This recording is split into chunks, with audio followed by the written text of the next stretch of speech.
Hello everyone, today we're taking a look at the FoxWhoop 25, and this prop protection comes with a lifetime warranty, and that's one reason why some of you who might not like to do that slow, cruisy sort of flight might be interested in just getting the frame with this prop guard, because they say if you break this, they'll send you another one. Just send them a picture of your broken prop guard. And because they say it's unbreakable,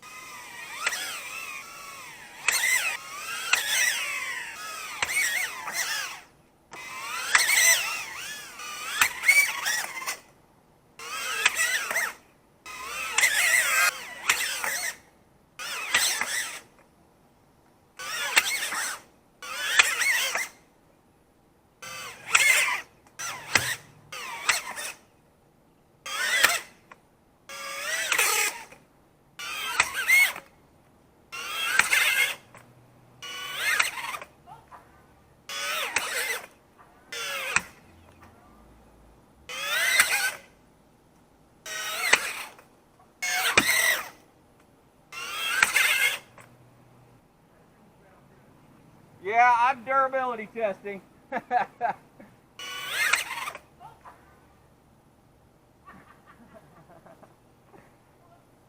They say it's unbreakable, so I'm testing that. So far, I don't know how many crashes I've had right into that wall, but man.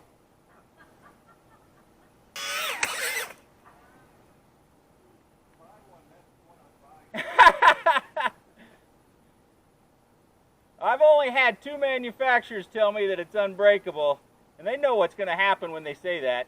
in full disclosure, right before I hit that brick wall, or it's actually the chimney, I would turn. And so this took majority of those impacts. And I wanted to protect the camera because, well, cameras are expensive. There was a number of times where the camera lens came loose and I would just kind of minorly adjust it real quick so I could continue to crash it into that chimney brick face. FoxWhoop 25 comes in 2 different colors and 3 different versions, green and teal. You can also get it with HD0, Vista, or analog, so it's got all your major versions covered. The all-in-one board down there is the Foxeer 45 amp Reaper all-in-one version 2. Foxeer Apollo digital FPV camera. We've got our Caddx Vista or our air unit light right down in there. The motors are the Datura 1404 3850 kV motors. Of course, it comes with a lollipop or circularly polarized antenna. Battery connector is an XT30. The props are the Dow Cyclone T2530s, 2.5-inch props. We have antenna mounting back here for Express LRS or Crossfire. You also have upright tubes over here. Rubberized battery mat with some texture on them. The new updated camera holder is this molded plastic, which held up during all my crashes, because yes, it was on here during all those crashes. They did send me some printed ones as well as some additional molded plastic ones, and you can see they have brass fittings in there to make sure they secure down. It probably comes with an extra set of props, but they sent me so many different props that I can't tell you how many you actually get, so check the product listings down in the video description. One prop bag did have this single sheet of stickers. It weighs just about 150 grams. With the minimum recommended battery, a 4S 650 milliamp, it weighs 219.25 grams about. For my slow cruisy flight, I flew it on this Emax branded 850 milliamp 4S battery. To power the quad through all my crashing, I used these Ready-Made RC 850 milliamp 4S batteries, which brings it up to 255.5 grams. With the 850 milliamp 4S battery as well as the SMO 4K, I get 278.5 grams. So to stay under 250 grams, you're going to have to eliminate the HD camera. You might be able to get away with using the G&B 720 milliamp 4S battery, because that gets you just about down to 250 grams flat. To be certain you're under 250 grams, you can use this G&B 660 milliamp 4S battery. Carbon fiber looks to be 3 millimeters thick. Motor post to motor post looks like 104 millimeters. Right down in here, I've got my Express LRS receiver, which it did come with. You will have to take out these 4 screws in order to drop down the Vista if you need to update the firmware or activate the Vista. In order to keep this video relatively brief and entertaining, I'm going to shorten the flights down a little bit just so you don't have to stick around too long to watch everything you might want to see. You can get a sample of all of it in relatively short order. This is our cruisy flight. As I said in the quick specs, this is on that Emax branded battery that is 850 milliamp, and it's a 4S battery, of course. And this battery is a little bit tired, but I did find that I got 5 minutes and 50 seconds, so 6-minute flight time with a fresh battery probably not out of the question. I suspect you could probably get even longer if your 850s haven't been used over the last year or 2 or 3 like mine have. One thing I did find about the slow cruisy flight is that the FoxWhoop 25 is pretty smooth. These SynWhoop type of designs have been getting better and better over time, and they have continued to improve. But I do think what is most important, if you're concerned with faster flying, that you need to continue to watch, because I've got some important details about faster flying that may have an impact, but it may not, depending upon whether you're getting the bind and fly and you're a tuner, or if you're building and you're just going to put your own tune on. This is, of course, one of the first flights I take on. I always do the primary design flight first, so my props aren't all chewed up, the frame is not all malaligned because of all the impacts that you've already seen, and it's in good shape to do as it's intended to, which is fly slow and smooth.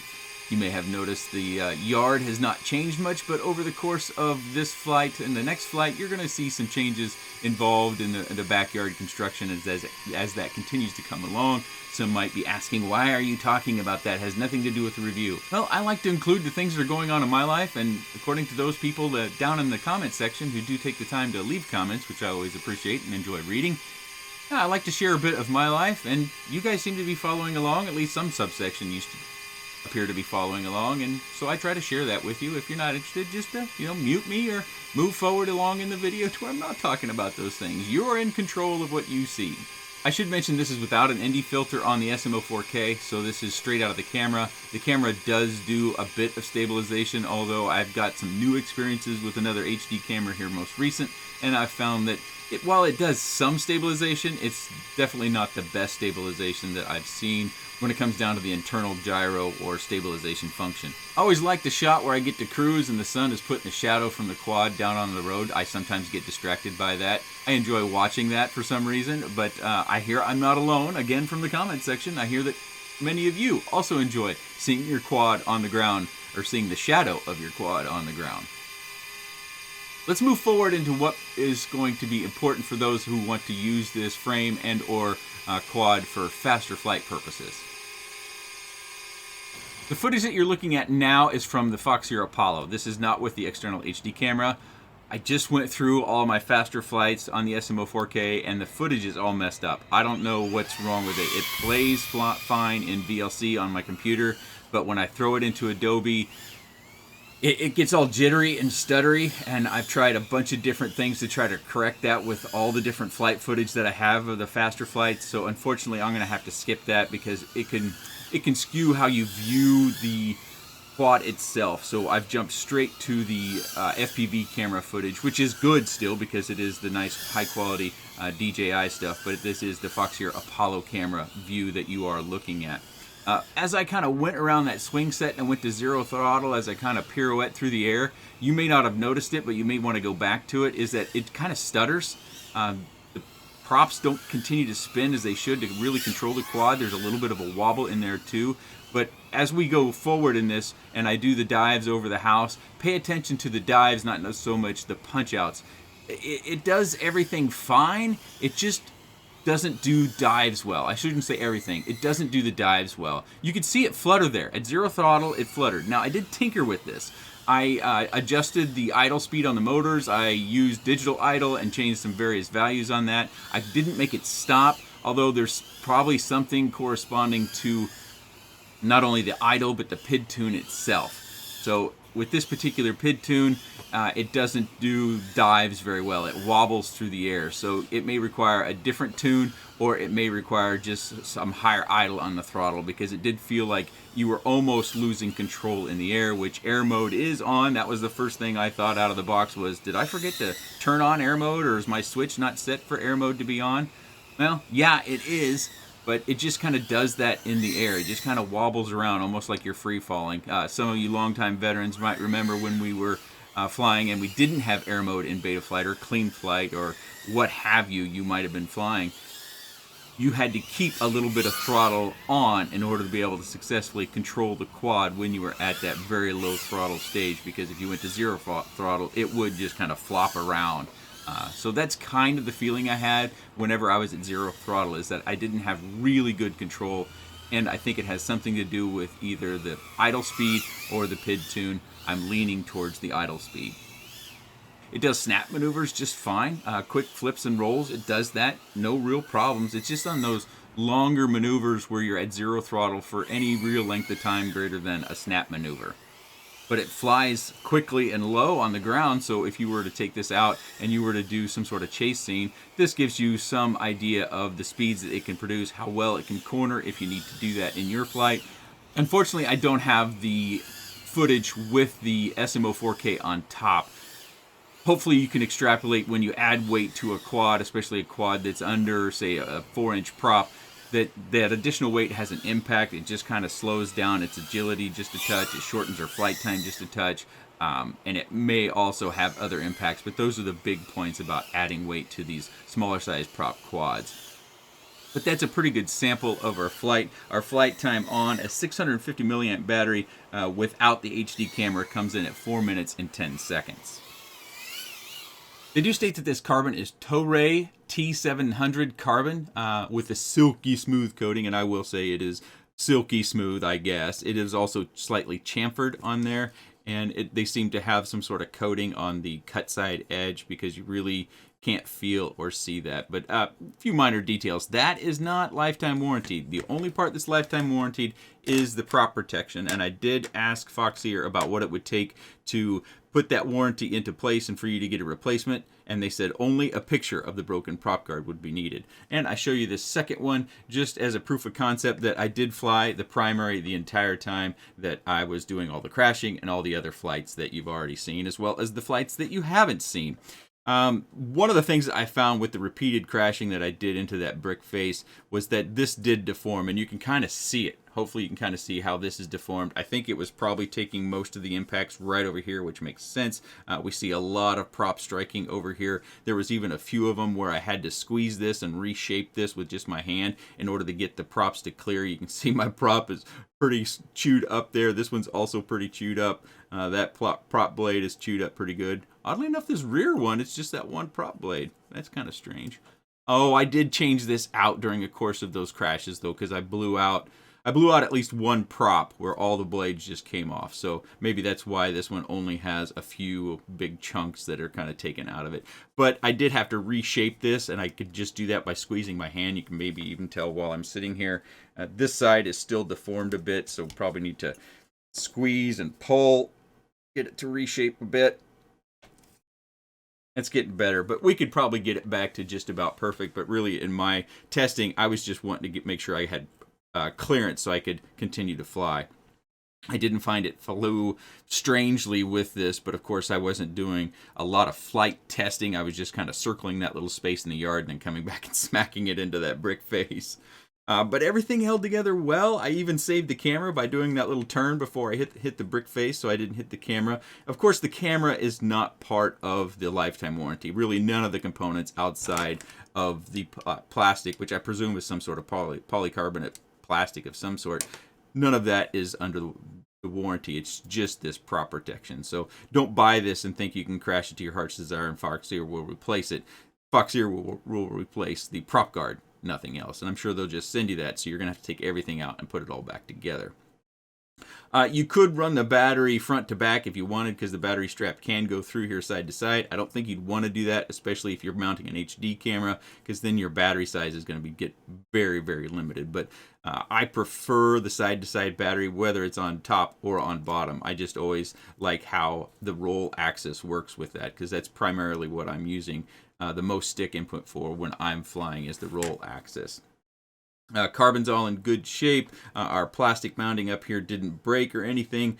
Everything else is fine as far as the damage. It's just this prop side. I guess I should show you where it's banged into the chimney quite a bit. And while we're down here, notice those little nubbins. Those help to get you off the ground just a touch. But do be careful if you're on the ground and it's not a very flat surface, that you don't want to engage your props or be sitting on the ground with your props spinning or unable to spin because they're wedged up against something. So while this gives you a little bit of clearance, there is always risk that you can cause a voltage spike with props that are trying to spin but can't, and then that damages the ESC. Although this is a 45 amp ESC, I would think that would be plenty. but you never know. You know, you always want to be cautious rather than cavalier with those sort of things. So that's one of the warnings I will give you about downward facing props. It's not specific to this quad, it's pretty much all of them. Of course, if you're doing the slow cruisy flight and you're trying to get footage, having chewed up props isn't a good thing, so you definitely want to make sure that you take off and land on a nice flat surface in order to make sure your props are in as good a shape as possible so that the quad flies as smooth as possible. Therefore, you get the best footage possible. I don't see any strain relief for our battery, but I think there's an opportunity to just kind of bend it over here to an arm and then zip tie it there. I think that's something you can do. We may find out of the box that they do that because, again, they sent me all these different 3D printed as well as the plastic ones after the fact. Actually, 2 different shipments these came in. I think the black one came first because it came with teal. The black print came first. I got 2 of those actually here. And then this set of plastic ones shipped later. So again, I don't know how many of the accessories you will get or what will be included with the package, but I'll have links down in the video description. You can go to the product pages and look at those things, those inventory items for yourself, because I got several different things here in a couple different packages, so I can't be quite certain what comes out of the box in the case of you buying one. I can share that if you buy the frame, you get the prop guard. The carbon fiber is right down in here. We have several prints for our mounting. I suspect these are going to be replaced with the plastic. We've got some zip ties down in here. We've got some antenna tubes. We have the top mount for the quad itself. This was always that molded plastic. I don't know why they started with this. So your color scheme may be slightly different as well. And then we have various screws and nuts that you'll need in order to finish your build, as well as the battery strap. That is what you'll get if you order the frame and prop guard kit, if you're going to build one up for yourself. There wasn't anything unique or troublesome about the setup or getting this thing ready to fly. It is as expected. I entered my own rates. I put up the OSD elements that I want to have when I'm flying, as well as the modes that I tend to use assigned to the switches that I like. And that's really it after binding the quad. That was the only setup or configuration. Many people ask me about my rates. I still use Betaflight rates. Pitch and roll, I use 1.2, which are pretty high rates from my understanding, and then a super rate of 0.75. For yaw, I use a different rate. I use 1.3 on yaw for the standard rate, and then the super rate of 0.8. Those, again, are Betaflight rates. Now, some of you that are here and have probably left a comment about what you heard or saw on screen about what my neighbor said of saying that if he buys a quad, this is the one he's going to buy. And you're probably thinking, why don't I just give him a quad? I couldn't tell you how many times I've offered to get him set up. And I can tell you that we've had the conversation and he's just not ready quite yet for his own personal reasons, which I do understand. I think he's looking forward to his retirement as he still works, and then he's looking to maybe take on another hobby. He is also very much into trains and a model, and he has got a huge area in his basement with a huge platform, highly detailed train thing. At some point in time, I might show that on the channel, of course, with his permission, but that is his primary hobby that is consuming a lot of his time. He's still working on getting his set up because they moved in, 2 years ago. So I have offered him quads. I've offered to get him set up. I've offered to help him along his journey. He's just not quite ready for that step yet. Hopefully you found the video entertaining. If you have, hit that subscribe button. Hit the thumbs up if you liked all the crashing. I always enjoy it when a manufacturer says something is unbreakable or it has some sort of grandiose sort of warranty on it, because that tells me I have an opportunity to intentionally go crash it and then show everyone my results from those crashes. And as you saw in that very first clip, I was enjoying myself. And if you want to enjoy yourself doing some crashing with the FoxWhoop 25, I'll have links, as I said, more than once in this video, down in the video description. If you have any comments, questions, suggestions, or otherwise about the FoxWhoop 25, please let me know in the comments section below. I appreciate your time. Thanks for watching.